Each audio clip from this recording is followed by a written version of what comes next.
Good morning, dear students. ഇന്ന് നമ്മൾ പഠിക്കാൻ പോകുന്നത് റീകോംബിനന്റ് DNA ടെക്നോളജി പാർട്ട് 2. ഇതിൽ നമ്മൾ സംസാരിക്കുന്നത് എൻസൈംസുകളെ കുറിച്ചാണ്. So, nucleases. What are nucleases? Nucleases is a group of enzymes which cleave or cut DNA or RNA. DNA, RNA cut ചെയ്യാൻ ഉപയോഗിക്കുന്ന അല്ലെങ്കിൽ ക്ലീവ് ചെയ്യാൻ ഉപയോഗിക്കുന്ന എൻസൈംസുകളെ ആണ് നമ്മൾ ന്യൂക്ലിയസസ് എന്ന് പറയുന്നത്. DNA കട്ട് ചെയ്യാൻ ഉപയോഗിക്കുന്ന ന്യൂക്ലിയസസിനെ നമ്മൾ DNAs എന്ന് പറയുന്നു. RNA കട്ട് ചെയ്യാൻ ഉപയോഗിക്കുന്ന ന്യൂക്ലിയസിനെ നമ്മൾ RNAs എന്ന് പറയുന്നു. അപ്പോൾ നമ്മൾ ഇവിടെ പഠിക്കാൻ പോകുന്നത് DNAsനെ കുറിച്ചാണ്. DNAs രണ്ട് തരമുണ്ട്, എക്സോന്യൂക്ലിയസ് ആൻഡ് എൻഡോന്യൂക്ലിയസ്. എക്സോന്യൂക്ലിയസ് എന്ന് പറഞ്ഞാൽ DNAs that act on the ends or terminal regions of DNA. DNAയുടെ ടെർമിനൽ റീജിയൻസിനെ കട്ട് ചെയ്യുന്ന ഒന്നുകിൽ 5' end അല്ലെങ്കിൽ 3' end ഈ ടെർമിനൽ റീജിയൻസിൽ കട്ട് ചെയ്യുന്ന ന്യൂക്ലിയസുകളെയാണ് നമ്മൾ എക്സോന്യൂക്ലിയസ് എന്ന് പറയുന്നത്. Exonuclease cannot act on circular DNA. എക്സോന്യൂക്ലിയസിന് സർക്കുലർ DNA ആക്ട് ചെയ്യാൻ സാധ്യമല്ല. അതിനൊരു ഫ്രീ ടെർമിനൽ എൻഡ്സ് ഉണ്ടെങ്കിൽ മാത്രമേ എക്സോന്യൂക്ലിയസിന് ആക്ട് ചെയ്യാൻ സാധിക്കുകയുള്ളൂ. അപ്പോൾ ഒന്നുകിൽ 5' എൻഡിൽ അല്ലെങ്കിൽ 3' എൻഡിൽ കട്ട് ചെയ്യുന്ന അല്ലെങ്കിൽ ക്ലീവ് ചെയ്യുന്ന ന്യൂക്ലിയസിനെയാണ് എക്സോന്യൂക്ലിയസ് എന്ന് പറയുന്നത്. എക്സോന്യൂക്ലിയസ് റിലീസ് ന്യൂക്ലിയോടൈഡ്സ്. എക്സോന്യൂക്ലിയസ് ടെർമിനൽ എൻഡ്സിൽ കട്ട് ചെയ്തിട്ട് എന്താണ് റിലീസ് ചെയ്യുന്നത്? ന്യൂക്ലിയോടൈഡ്സ് ആണ് റിലീസ് ചെയ്യുന്നത്. അടുത്തത് endonuclease. Endonuclease, these are DNAs that act on the non-specific region in the center of DNA. DNAയിൽ ഇന്റേണൽ കട്ട്സ് ഉണ്ടാക്കുന്ന ന്യൂക്ലിയസിനെയാണ് നമ്മൾ എൻഡോന്യൂക്ലിയസ് എന്ന് പറയുന്നത്. It can act on circular DNA. എൻഡോന്യൂക്ലിയസിന് സർക്കുലർ DNAയിൽ ആക്ട് ചെയ്യാൻ സാധിക്കും. അതിന് ഫ്രീ DNA എൻഡ്സ് ആവശ്യമില്ല. 5' end, 3' end അങ്ങനെയുള്ള ഫ്രീ DNA എൻഡ്സ് ആവശ്യമില്ല. എൻഡോന്യൂക്ലിയസിന് സർക്കുലർ DNAയിൽ ആക്ട് ചെയ്യാൻ സാധിക്കും. DNAയിൽ ഇന്റേണൽ കട്ട്സ് ഉണ്ടാക്കുന്ന ന്യൂക്ലിയസിനെയാണ് എൻഡോന്യൂക്ലിയസ് എന്ന് പറയുന്നത്. Endonuclease release short segments of DNA. Next is restriction endonuclease.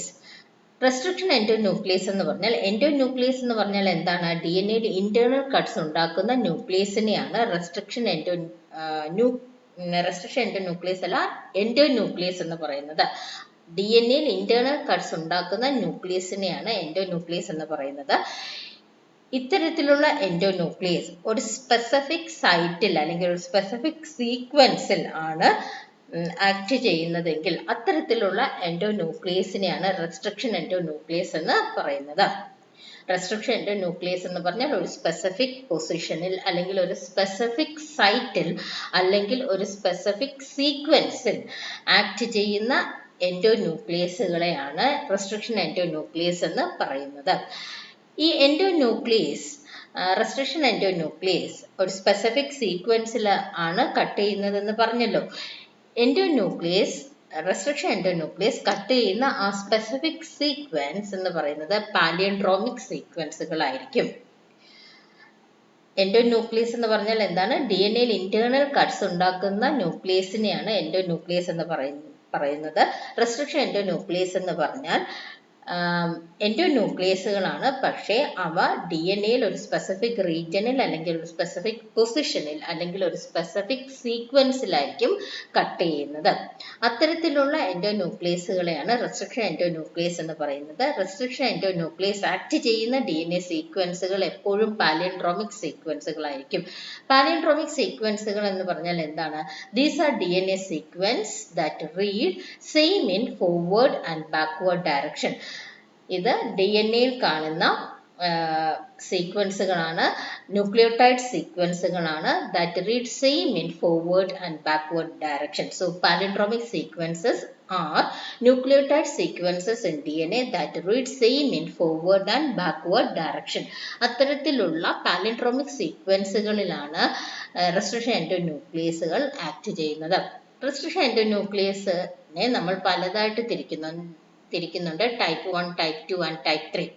Type 1 and type 3 they have ATP dependent restriction activity. Type 1നും ടൈപ്പ് 3ക്കും ATP വേണം അവരുടെ action ATP വേണം. They have ATP dependent restriction activity. Both these type recognize unmethylated regions recognition sequences in DNA. Type 1 ഉം type 3 ഉം DNAയിലുള്ള unmethylated recognition sequenceകളിലാണ് act ചെയ്യുന്ന. recognition sequenceകൾ എപ്പോഴും restriction എൻഡോന്യൂക്ലിയസിന്റെ recognition sequenceകൾ എപ്പോഴും palindromic sequenceകളായിരിക്കും. unmethylated recognition sequenceകളിലാണ് type 1 ഉം type 3 restriction എൻഡോന്യൂക്ലിയസും act ചെയ്യുന്നത്. ഇവയുടെ ആക്ടിവിറ്റിക്ക് വേണ്ടി ATP ആവശ്യമാണ്. And type 1 enzyme cleave the DNA at random site. Type 1 enzyme ഒരു സ്പെസിഫിക് palindromic സീക്വൻസിൽ തന്നെ ക്ലീവ് ചെയ്യണമെന്ന് അതിന് നിർബന്ധമില്ല. It cleaves at random site. And type 3 cleave at specific site. അതേസമയം type 3 restriction endonuclease it cleaves at the specific sequence. Next is type 2 restriction modification system. Type 2 restriction modification system possesses separate enzyme for endonuclease and methylase activity and are most widely used for genetic manipulation. നമ്മുടെ recombinant DNA ടെക്നോളജിയിൽ നമ്മൾ ഏറ്റവും കൂടുതൽ use ചെയ്യുന്നത് type 2 restriction endonucleaseകളെയാണ്. They cleave at specific palindromic sequences in the DNA. Blunt end cutters.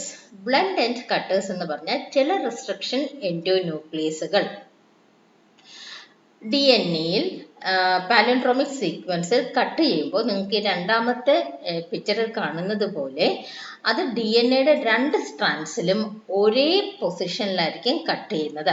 അപ്പോൾ resulting strand എന്ന് പറഞ്ഞാൽ അതും ഡബിൾ സ്ട്രാൻഡഡ് DNA ആയിരിക്കും.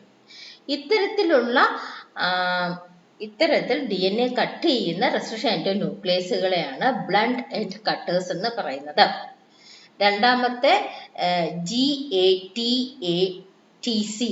എന്ന് പറയുന്ന ആ സീക്വൻസ് നിങ്ങൾക്ക് നോക്കിക്കഴിഞ്ഞാൽ അവിടെ റെസ്ട്രിക്ഷൻ എൻഡോന്യൂക്ലിയസ് ആക്ട് ചെയ്യുന്നതാണ് ഡോട്ടഡ് ലൈൻസിൽ കാണിച്ചിരിക്കുന്നത്. ഇങ്ങനെ റെസ്ട്രിക്ഷൻ എൻഡോന്യൂക്ലിയസ് ഇത്തരത്തിലുള്ള ഒരു പാലിൻഡ്രോമിക് സീക്വൻസിനെ കട്ട് ചെയ്യുമ്പോൾ ഈ ബ്ലണ്ട് എൻഡ് കട്ടേഴ്സ് എങ്ങനെയാണ് DNA കട്ട് ചെയ്യുന്നത്? രണ്ട് DNA സ്ട്രാൻഡ്സും ഒരേ രീതിയിൽ കട്ട് ചെയ്യും. അപ്പോൾ റിസൾട്ട് എന്ന് പറയുന്നത് ഒരു ഡബിൾ സ്ട്രാൻഡഡ് DNA ആണ്. ഇത്തരത്തിൽ DNA കട്ട് ചെയ്യുന്ന റെസ്ട്രിക്ഷൻ എൻഡോന്യൂക്ലിയസുകളെയാണ് ബ്ലണ്ട് എൻഡ് കട്ടേഴ്സ് എന്ന് പറയുന്നത്. കൊഹസീവ് എൻഡ് കട്ടേഴ്സ് എന്ന് പറഞ്ഞാൽ ഇത്തരത്തിലുള്ള റെസ്ട്രിക്ഷൻ എൻഡോന്യൂക്ലിയസുകൾ പാലിൻഡ്രോമിക് സീക്വൻസിനെ ഒരു സ്പെസിഫിക് പാലിൻഡ്രോമിക് സീക്വൻസിനെ കട്ട് ചെയ്യുന്നത് എങ്ങനെയായിരിക്കും? സിക്സാക് ഫാഷനിലായിരിക്കും കട്ട് ചെയ്യുന്നത്. അങ്ങനെ കട്ട് ചെയ്യുമ്പോൾ രണ്ട് DNA സ്ട്രാൻഡ്സും രണ്ട് പോയിന്റിലായിരിക്കും അവ കട്ട് ചെയ്യുന്നത്. ഇങ്ങനെ കട്ട് ചെയ്യുമ്പോൾ റിസൾട്ട് എന്താണ്?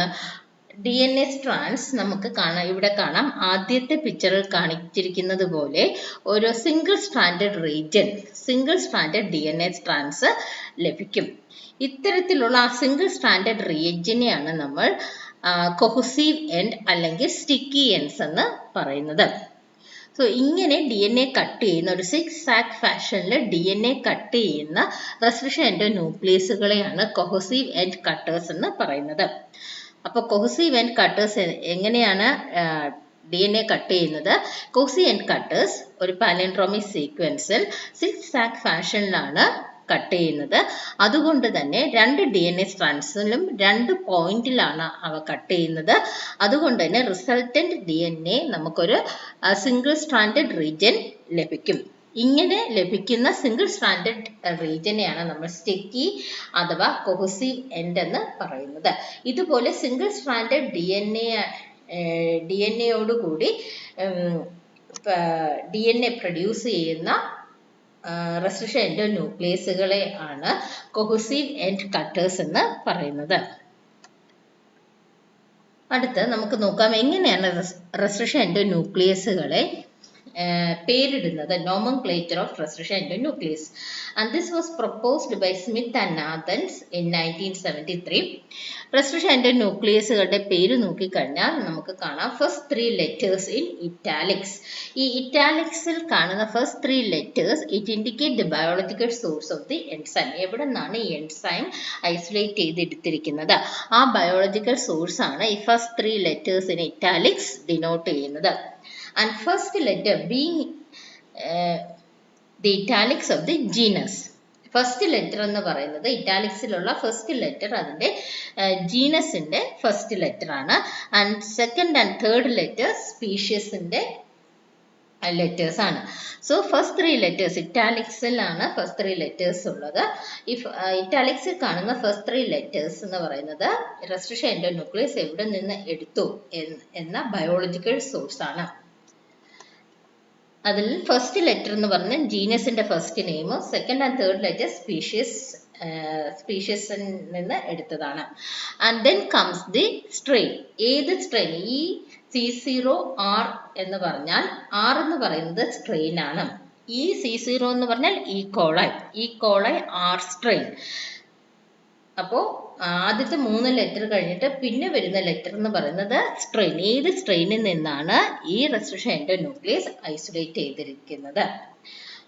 പിന്നീട് വരുന്നത് റോമൻ ന്യൂമറൽസ് ആണ്. 1, 2, 3 എന്നൊക്കെ പറഞ്ഞ റോമൻ ന്യൂമറൽസ് നമുക്ക് കാണാൻ സാധിക്കും. ഫോർ എക്സാമ്പിൾ C0R1, C0R2 എന്നൊക്കെ പറയുമ്പോൾ ഇതിനർത്ഥമാക്കുന്നത് C0R1 എന്ന് പറഞ്ഞ restriction endonuclease that is isolated from the Escherichia coli R1. അതിൽ നിന്ന് ഐസൊലേറ്റ് ചെയ്ത റെസ്ട്രിക്ഷൻ എൻഡോന്യൂക്ലിയസ് 1 ആണ്. R2 എന്ന് പറഞ്ഞാൽ എസ്ചെറിഷ്യ കോളൈ R സ്ട്രെയിനിൽ നിന്ന് ഐസൊലേറ്റ് ചെയ്ത രണ്ടാമത്തെ റെസ്ട്രിക്ഷൻ എൻഡോന്യൂക്ലിയസ്. അപ്പൊ ഇങ്ങനെയാണ് നമ്മൾ റെസ്ട്രിക്ഷൻ എൻഡോന്യൂക്ലിയസിനെ നെയിം ചെയ്യുന്നത്. ഇനി റെസ്ട്രിക്ഷൻ എൻഡോന്യൂക്ലിയസിന്റെ യൂസസ് എന്തൊക്കെയാണ്? For cutting the gene, for cutting the vector, ഇതൊക്കെയാണ് റെസ്ട്രിക്ഷൻ എൻഡോന്യൂക്ലിയസിന്റെ യൂസസ്. അടുത്ത എൻസൈം DNA ligase ആണ്. DNA ligase it joins the DNA molecules covalently by catalyzing the formation of phosphodiester bonds between the adjacent nucleotide. DNA ligase എന്ന് പറഞ്ഞാൽ അതിന്റെ മറ്റൊരു പേരാണ് molecular glue. അപ്പോൾ DNA ligase എന്ത് ചെയ്യും? DNA മോളിക്യൂൾസിനെ യോജിപ്പിക്കുന്ന അല്ലെങ്കിൽ ബൈൻഡ് ചെയ്യുന്ന എൻസൈമാണ് DNA ligase. It joins the DNA molecule covalently by catalyzing the formation of phosphodiester bonds between adjacent molecules. DNA ligase isolated from E. coli and T4 bacteriophage are widely used. നമ്മൾ സാധാരണയായിട്ട് use ചെയ്യുന്ന DNA ligase ഒന്നുകിൽ Escherichia കോളയിൽ നിന്ന് isolate ചെയ്തതായിരിക്കും, അല്ലെങ്കിൽ T4 ബാക്ടീരിയോഫേജിൽ നിന്ന് isolate ചെയ്തതായിരിക്കും. ഇനി ഈ Escherichia കോളയിൽ നിന്ന് ഐസൊലേറ്റ് ചെയ്ത DNA ligaseും T4 ബാക്ടീരിയോഫേജിൽ നിന്ന് ഐസൊലേറ്റ് ചെയ്തെടുത്ത DNA ligaseും എങ്ങനെയാണ് വ്യത്യാസപ്പെട്ടിരിക്കുന്നത്? They differ only in the requirement of cofactor. T4 ligase requires ATP as cofactor and E. coli ligase requires NADP as cofactor. T4 ligase ന്റെ cofactor ATP ആണ്. E. coli ligase ന്റെ cofactor NADP ആണ്. DNA ligase ന്റെ application എന്തൊക്കെയാണ്? Joining of DNA fragments to produce recombinant DNA, then ligation of vectors and recombinant DNA, ligation of linkers and adapters at the blunt end. നമ്മൾ നേരത്തെ പറഞ്ഞ പോലെ ചില restriction എൻഡോന്യൂക്ലിയസുകൾ palindromic സീക്വൻസുകളെ cut ചെയ്യുന്നത് എങ്ങനെയാണ്? 2 സ്ട്രാൻഡിൽ ഒരേ പൊസിഷനിൽ കട്ട് ചെയ്യുന്നത് കൊണ്ട് നമുക്ക് കിട്ടുന്ന DNA സ്ട്രാൻഡ് എങ്ങനെയായിരിക്കും? ഡബിൾ സ്ട്രാൻഡ് DNA തന്നെയായിരിക്കും. അത്തരത്തിലുള്ള DNA ആണ് നമ്മൾ ബ്ലണ്ട് എൻഡ് DNA എന്ന് പറയുന്നത്. അപ്പോൾ ഈ ബ്ലണ്ട് എൻഡ് DNA നമുക്ക് ഒരിക്കലും റീകോംബിനന്റ് DNA ടെക്നോളജിയിൽ യൂസ് ചെയ്യാൻ സാധിക്കത്തില്ല. ആ ബ്ലണ്ട് DNA നമ്മൾ സ്റ്റിക്കി എൻഡ്സ് ഉള്ള DNA ആയിട്ട് മാറ്റണം. അതിനുവേണ്ടി നമ്മളെ സഹായിക്കുന്നതാണ് ലിങ്കേഴ്സും അഡാപ്റ്റേഴ്സും. അപ്പോൾ ഈ ലിങ്കേഴ്സും അഡാപ്റ്റേഴ്സും നമുക്ക് ഈ ബ്ലണ്ട് എൻഡ് DNAയിൽ കണക്ട് ചെയ്യാൻ സാധിക്കും, ജോയിൻ ചെയ്യാൻ സാധിക്കും. ജോയിൻ ചെയ്യാൻ നമ്മളെ സഹായിക്കുന്നത് DNA ligase ആണ്. DNA ligase ഉപയോഗിച്ച് നമുക്ക് ലിങ്കേഴ്സും അഡാപ്റ്റേഴ്സും ബ്ലണ്ട് ആൻഡ് DNAയിൽ നമുക്ക് ജോയിൻ ചെയ്തിട്ട് ഇതിനെ ബ്ലണ്ട് ആൻഡ് DNA നമുക്ക് സ്റ്റിക്കി എൻഡ്സ് DNA ആക്കി മാറ്റാൻ സാധിക്കും. DNA വിത്ത് ഓവർഹാങ്ങിങ് സിംഗിൾ സ്ട്രാൻഡഡ് റീജിയൻ ഉള്ള DNA ആക്കി നമുക്ക് മാറ്റാൻ സാധിക്കും. Then sealing nicks in double stranded DNA. അപ്പോൾ ഇതൊക്കെയാണ് DNA ligaseന്റെ ആപ്ലിക്കേഷൻ.